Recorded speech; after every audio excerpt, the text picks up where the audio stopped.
Bharati school 25వ వార్షికోత్సవ వేడుకలు గుంటూరు నగరంలో శ్రీనగర్ 7వ లైన్లో ఘనంగా నిర్వహించడం జరిగింది. కార్యక్రమానికి ముఖ్య అతిథులుగా ఈస్ట్ ఎమ్మెల్యే మహమ్మద్ నజీర్ హాజరయ్యారు. విద్యార్థులు నిర్వహించిన సాంస్కృతిక కార్యక్రమాలు ఎమ్మెల్యే తిలకించారు.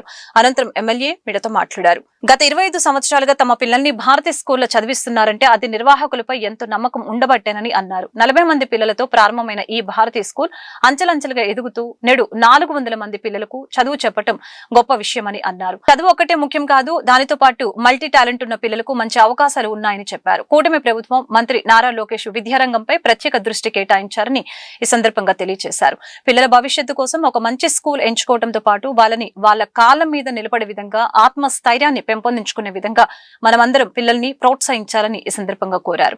భారతీ స్కూల్ యాజమాన్యానికి, సిబ్బందికి, విద్యార్థుల తల్లిదండ్రులకి అభినందనలు తెలియజేస్తున్నారని అన్నారు. గత 25 సంవత్సరాల నుంచి ఒక బడ్జెట్ స్కూల్ నడుపుతూ దాదాపు 400 మంది విద్యార్థుల్ని చదివిస్తున్నటువంటి భారతీ స్కూల్ చైర్మన్ డైరెక్టర్ ఉన్నటువంటి బాపట్ల శ్రీనివాస్ గారికి, అలాగే భారతీదేవి గారికి 25 సంవత్సరాల సందర్భంగా హృదయపూర్వకమైనటువంటి శుభాకాంక్షలు తెలుపుతూ ఒక చిన్న స్థాయి ట్యూషన్ దగ్గర నుండి 25 సంవత్సరాల్లో వేలాది మంది పిల్లలకి ఒక మంచి చదువుతో పాటు అనేక ఎక్స్ట్రాడినరీగా వాళ్ళందరికీ కూడా టైక్వాండోతో పాటు ఒక చిన్న బడ్జెట్ స్కూల్లో నడుపుతూ దాదాపు 25 మందికి ఉపాధి కల్పించేటువంటి అవకాశం ఈరోజు భారతీ స్కూల్ ద్వారా జరుగుతూ ఉంది.